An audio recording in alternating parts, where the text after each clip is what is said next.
आणि आता थेट जातोय पंतप्रधान नरेंद्र मोदी हे पॅरालिम्पिकमध्ये विजेत्यांनी जे घवघवीत यश मिळवलंय त्यांच्याशी संवाद साधला।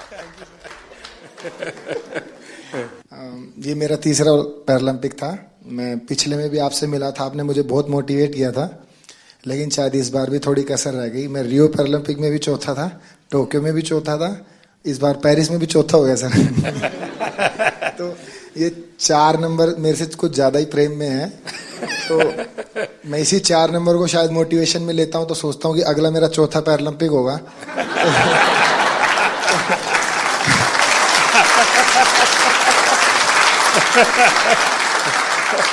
तो शायद चौथे में मैं कुछ करूं। और जैसे कि सर, मैं अपने आप को फेलियर तो नहीं कहूँगा, जैसे कि मैं पैरा की हिस्ट्री में, ना कि इंडिया की में, all over the world para की हिस्ट्री में मैं अकेला ही ऐसा एथलीट हूँ जो इतने बड़े इवेंट में इतनी बार ऐसे रहा है। तो फिर मैं कहीं ना कहीं सोचता हूँ कि ओलंपिक में ऐसी कई हिस्ट्री हैं, जैसे कि एक डिस्कस थ्रोअर भी हैं फ्रांस की, जिनका 5वें ओलंपिक में सिल्वर मेडल आया। एक ट्रिपल जंपर भी हैं, शायद यूएसए के हैं, कहाँ के हैं, उनका 5वें ओलंपिक में मेडल आया। तो शायद मैं फिर अपने आप को ये भी मोटिवेशन देता हूँ कि तू पहला एथलीट पैरा वर्ल्ड में बनेगा जो सबको मोटिवेशन देगा कि भाई जब उसने चौथे में जीता था तो तुम लोग पहले में क्यों हार मान रहे हो। यहाँ कुछ एथलीट्स ऐसे हैं, जैसे कि ये गुड़िया है, ये 4th है, काफी लोग 4th हैं, तो ये निराश हो रहे हैं। तो मैं इसमें भी थोड़ा ठीक फील कर रहा हूँ कि इनके कोचेस ऐसे कह रहे हैं, उसको देख लो। मतलब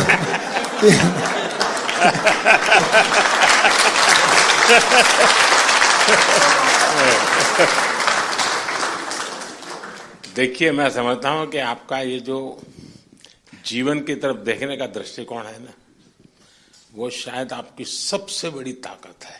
आप तो एक नया लॉजिक निकालो कि मैंने दुनिया को इतना दिया है कि मेरे रहते हुए अब तक 9 लोगों को आगे किया है मैंने, चौथे पर रह करके। सर कोई बात नहीं, मतलब अभी समय नहीं है, बट इस बार जो रहा है वो शिष्यों का समय रहा है। हम 3 एथलीट हैं ऐसे जो अपने शिष्यों को सपोर्ट कर रहे हैं। तो देवेंद्र भाई साहब हैं, इनके शिष्य का गोल्ड आया है, और एक और है सोमन राणा है, उनके शिष्य का ब्रॉन्ज आया है। और मैं नवदीप का कोच नहीं हूं, बट मैं नवदीप का गुरु हूं। इसको मतलब जेवलिन स्टार्ट से लेके आज तक की जर्नी ऐसे बड़े भाई गुरु के तौर पे रहा है।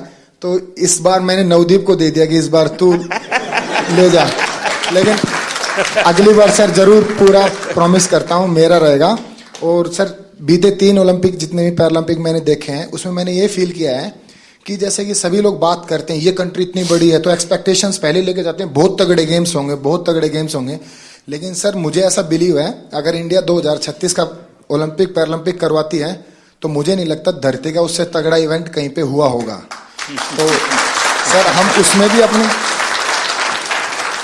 उसमें पूरी कोशिश करेंगे कि बुढ़ापे में भी देवेंद्र भाई साहब को एक आइडल मानते हुए, अपने 8 गोडों को बचाते हुए उसमें कोशिश करेंगे उसमें भी खेल पाए। नहीं, आपका जीवन की तरफ देखने का एक दृष्टिकोण है, ये अपने आप में बहुत ही इंस्पायर करने वाला है कि भाई मैं आगे भी कुछ करूंगा और करके रहूंगा। मैं आपको बधाई देता हूं। Thank you sir. नमस्कार जी। मैं मेंटल कोच हूँ राधिका सिंह, शूटिंग टीम के साथ। और आप कह रहे थे कि अपना हमारा एक्सपीरियंस शेयर करें। और सबसे ज़्यादा ज़रूरी है एक ग्रुप की मोहब्बत एक दूसरे के लिए। तो शूटिंग टीम में कोई एक दूसरे से compete नहीं कर रहा है, सब अपने आप से compete कर रहे हैं, तो वो आगे बढ़ रहे हैं। और जितनी भी उनकी क्षमता है, जितनी भी उनकी तैयारी है, उसके आगे वो अपनी वीकनेस नहीं देते, स्ट्रेंथ नहीं देख रहे, वो अपनी स्पोर्ट के लिए मोहब्बत देख रहे हैं। तो ये बहुत बड़ी बात है कि हमारी टीम बहुत जुड़ी हुई रही। और ऑल्दो मैं एक ही इवेंट के लिए 2 बच्चों को तैयार कर रही थी, कोई कंपेटिटिवनेस नहीं था उनमें। तो ये बहुत बड़ी ताकत है कि हम आपस में मोहब्बत से आगे बढ़े, और वो मोहब्बत स्पोर्ट में दिखती है। सर नहीं, आप ये मेंटल हेल्थ को करती हैं तो उसमें क्या क्या करती हैं? सर जो सबकॉन्शियस माइंड है, 90% जो दिमाग होता है, उसमें कोई कमजोरियां हैं तो उनको चेंज करना।